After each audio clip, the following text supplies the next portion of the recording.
You see, the greatest tragedy of the modern man isn't failure. It's the impatience to succeed, the compulsion to chase what should instead be earned by becoming worthy of it. In life, there are forces you don't control. Timing is one of them. Recognition is another. And attraction, that's not something you grab. It's something you invoke by becoming formidable, disciplined, competent. You want to be respected, valuable, desired? Then build a life so undeniably ordered and meaningful that the world has no choice but to notice. Don't chase outcomes. Chase structure. Build a routine. Clean your room. Organize your thoughts. Lift the heaviest burden you can carry, and you'll see things will start coming to you, almost as if they were drawn in by gravity. You don't find purpose by begging for it. You find it by discipline in the face of chaos, by patience when others panic, and by the willingness to delay gratification, even when everything in you demands results now. The individual who learns to wait, who learns to prepare while others chase, that's the person who wins in the long term. Because while others are scattered, you become still, and in stillness, power grows. So the question isn't, what should you pursue? The question is, what kind of man must you become to attract everything worth having without asking for it? Don't chase, attract. There's a profound difference between running after something and becoming the kind of person it naturally moves toward. The moment you start chasing, you've already given your power away. You've positioned yourself as lacking, as incomplete, as needing something outside of you to feel whole. And that mindset, it leaks. People can feel it. The more you reach, the more it slips away. Because the world doesn't reward desperation, it rewards value. And value isn't found in how loudly you seek attention. It's found in how silently you build character, strength, and purpose.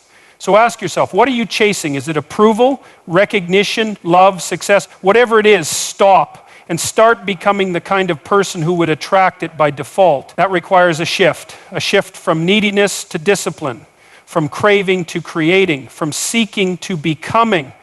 You don't need to shout to be seen. You need to evolve to be undeniable. That starts with self-respect, with saying no to things that don't align with your values, with showing up every day to build something within you that the world can't ignore. You care for your body. You speak with clarity and calm conviction. You carry yourself like someone who doesn't need to beg, because you've got something people want: peace, direction, depth. That's the paradox. When you stop chasing and start embodying, the things you once ran after begin to move toward you. Not because you asked, but because you became. Become the kind of man whose presence alone answers questions, whose silence says more than others' noise, whose actions tell a story of someone too focused on growth to beg for attention. You're not here to follow, you're here to become a magnet for everything that aligns with your highest potential. And magnets don't chase, they attract by being powerful in stillness, unshakable in their direction, and deeply rooted in self-worth. So if you want more, don't run for it, become more, and let it find you. Master patience, because without it, you're simply reacting, not creating. Impatience is a form of fear. It says, if I don't get it now, I never will. It's rooted in scarcity and panic, in a desperate need for control. And when you move from that state, you don't build, you destroy. You rush decisions. You settle for less. You miss the lessons hidden in the waiting. But patience, that's power under control. It's a quiet strength. It says, I trust the process, I trust myself.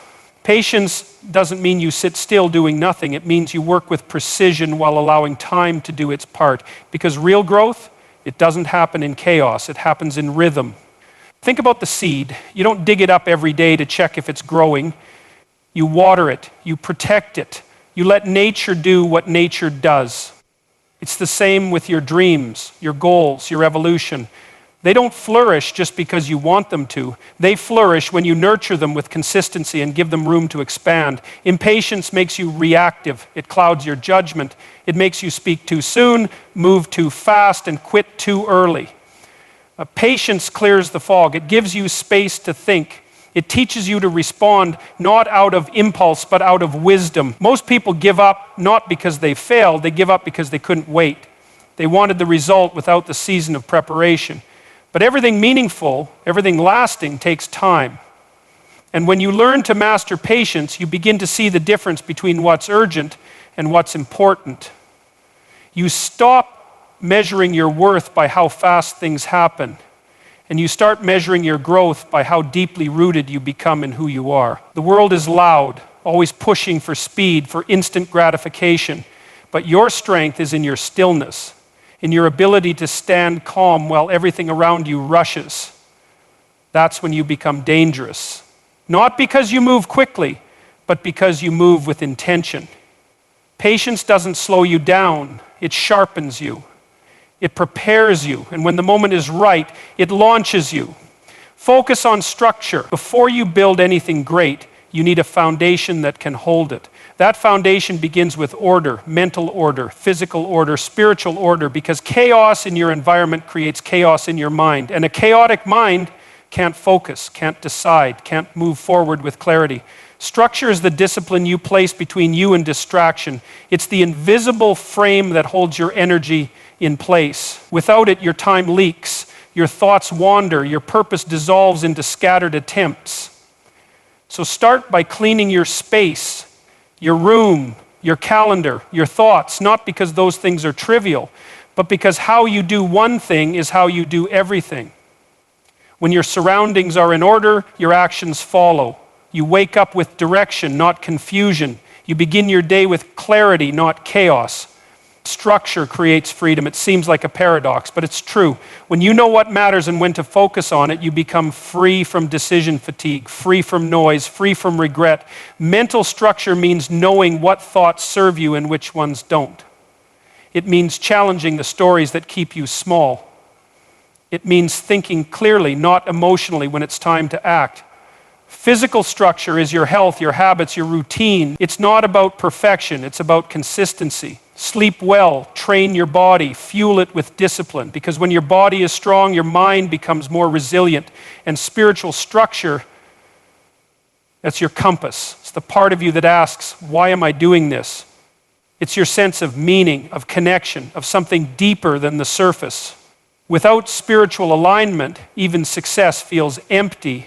Order isn't control, it's readiness. It's your way of saying, I'm prepared for what life throws at me. When your life has structure, you don't react to pressure, you respond with purpose. You're not swayed by every emotion, every distraction, every urge. You move like someone who knows where they're going, and more importantly, why. So if things feel off, don't chase the outcome, fix the framework. Build structure within you, and the rest will begin to organize itself around that center. Earn respect through competence, not through noise, not through appearances, but through undeniable skill, through deep understanding, through mastery. Respect isn't something you demand, it's something you become. And the moment you chase admiration without earning it, you reveal that you haven't done the work. People don't respect intentions, they respect execution. They don't admire what you say you're going to do. They admire what you've already done and how consistently you do it. Competence is the proof. It's the quiet confidence of someone who's been tested and endured. It's the precision of someone who didn't skip the fundamentals. You want to be taken seriously? Then be someone worth taking seriously. That means knowing your craft. That means sharpening your skills when no one's watching. That means staying in the fight long after others gave up. Because strength isn't loud, it's reliable. It shows up when it matters. It doesn't flinch under pressure. Respect is the side effect of that kind of presence. It follows those who don't just talk, they deliver. And you don't have to convince anyone of your worth when your results speak louder than your words. But here's delayed gratification, because what you want now is rarely what you need most. Short-term pleasure is easy, it's comfortable, it's tempting, but comfort unchecked becomes a prison. And pleasure, when chased recklessly, steals your future. Long-term success isn't built in moments of indulgence. It's built in moments of discipline. When you say no to what feels good now in order to earn what's truly valuable later. You have goals, you have a vision, but that vision demands sacrifice, not just once, but daily. Every time you choose sleep over scrolling, every time you choose to study instead of distract, every time you train when no one's watching, you're casting a vote for the life you say you want. Success whispers. It doesn't scream. It shows up in small decisions, stacked day after day. But most people trade it away for a quick hit of dopamine, a click, a snack, a lazy moment, and then they wonder why nothing changes. The truth is, every win is delayed. Every real reward is hidden behind discomfort, patience, and effort. Delayed gratification is your ability to hold the vision in your mind long enough for your reality to catch up. It's resisting the urge to escape the grind and choosing instead to embrace it. You don't need more time, you need more discipline. Discipline is love for your future self. It's proof that you believe in something bigger than today's cravings. And the longer you can wait, the more you can build, the more you can focus, the more powerful you become. Because in a world addicted to immediacy, the one who can wait and still work becomes unstoppable. So ask yourself, what are you willing to give up now to gain everything you want later? And if the answer is not much, then understand you're not chasing success, you're chasing comfort. And they don't live on the same road. You have a choice every single day. Discipline or distraction, temptation or transformation, short-term relief or long-term greatness. And that choice determines everything. Carry the heaviest load you can bear. Not because life is meant to be a burden, but because meaning is found in responsibility. When you take on what's difficult, what's uncomfortable, what others avoid, you grow. You become stronger, not just in body, but in spirit. You begin to understand that the weight itself is what shapes you, that the struggle is not the enemy, it's the path. Responsibility is not a punishment, it's an invitation to rise above passivity, to become the kind of person who can hold the world together even when it's falling apart. When you carry the load willingly, you stop waiting for life to be easy, you stop wishing someone else would save you, and you start becoming the one who can save others. That's where meaning comes from. Not from comfort, not from leisure, but from knowing that you've taken on something hard and you haven't broken. You've held the line, you've stayed steady. You've grown deeper, more stable, more useful. The heaviest load you can bear is exactly where you should be standing, not because it's pleasant, but because it's necessary. You were not made to avoid pain, you were made to endure it, to learn from it, to rise through it. Responsibility teaches you who you are. It reveals your capacity. It forces you to confront your limitations and then stretch past them. People think freedom means no responsibility, but real freedom is being capable enough to carry your responsibilities with pride, with purpose, with resolve. You want to matter? Then pick up the load. Carry your role in the world with intention. Be the one who shows up, the one who leads when no one else will, the one who's grounded when others are falling apart. You'll suffer, yes, but you'll suffer for something that means something, and that makes all the difference. Because in the weight, you'll find your worth. In the pressure, you'll find your purpose. And in the burden, you'll find out who you truly are. Let outcomes come to you. Don't chase results with desperation. Don't beg for things to work out. That's not strength. That's fear disguised as ambition. When you're constantly reaching, grasping, and forcing outcomes, you lose control of your inner state. You become reactive. You tie your peace to things you can't control. But when you prepare, when you train, build, refine, and align, results stop being a question, they become a consequence. Outcomes are not magic. They're earned in silence, in repetition, in discipline behind closed doors. You don't need to scream for success when your preparation makes it obvious. Think of the archer. He doesn't chase the arrow after it's released. He focuses on the draw, the stance, the breath. He sharpens the process so deeply that the result takes care of itself. You are no different. You're not here to chase, you're here to become. When you become the kind of person who's aligned with your goals mentally, emotionally, physically, what you want begins to move toward you. Because the world respects precision. It notices intention. It responds to readiness. So stop asking, when will it happen? And start asking, am I ready when it does? Build yourself like it's already on the way, because it is, if you're prepared. You don't need to force doors open. You need to be so good, so focused, that those doors unlock themselves. Desperation clouds vision, but preparation sharpens it. Desperation says, I hope it works. Preparation says it can't not work. Let others chase the spotlight. Let others beg for validation. You stay in the shadows. You do the work. You master the craft, and you trust the process. Because when the moment comes, and it will, you won't need to rise to the occasion. You'll already be there. Let outcomes come to you, not because you waited idly, but because you worked so well, so intentionally, that success had no choice but to find you. Discipline attracts more than desire. Wanting something isn't enough, because everyone wants, everyone dreams, everyone says they'll do it someday, but very few actually show up day after day when it's hard, when it's boring, when no one is clapping. Desire is loud, but discipline is quiet. Desire talks, discipline acts. And in the end, it's not your passion that separates you. It's your consistency, wanting the life, the success, the respect. It's easy, but are you willing to do what it takes when no one's watching? Are you willing to keep going when motivation disappears? Because it will. And when it does, all that's left is discipline. Discipline is the decision you make every day, no matter how you feel. It's showing up at the gym when your body wants to stay in bed. It's writing the chapter when your mind tells you you're tired.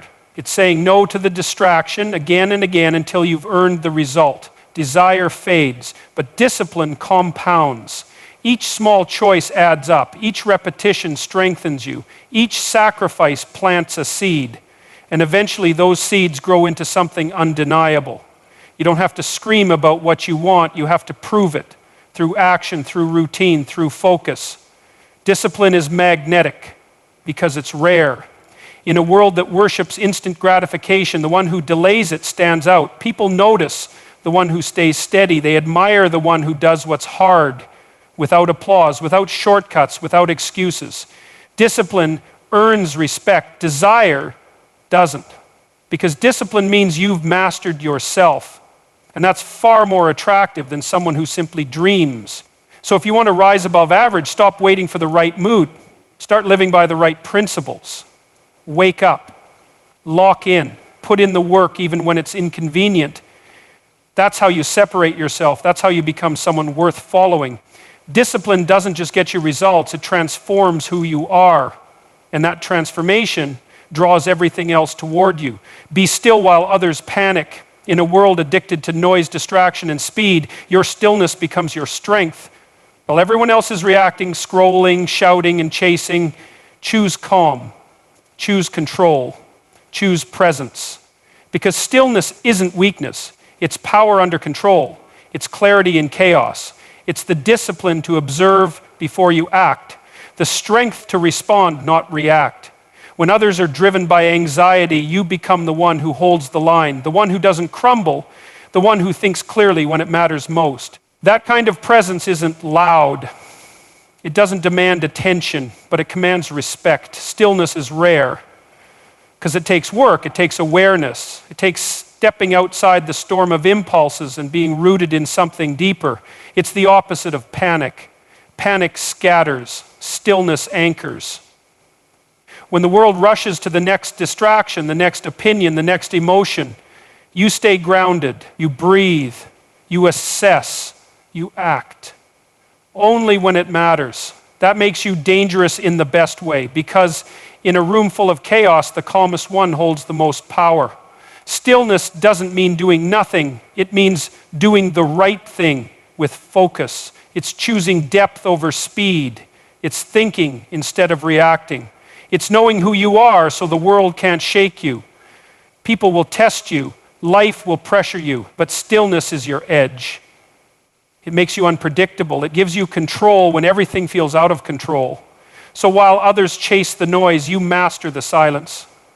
While they rush to be heard, you listen. And in that silence, you find the space to act with purpose. Stillness is a skill. It's not given, it's built. You train it by sitting with discomfort.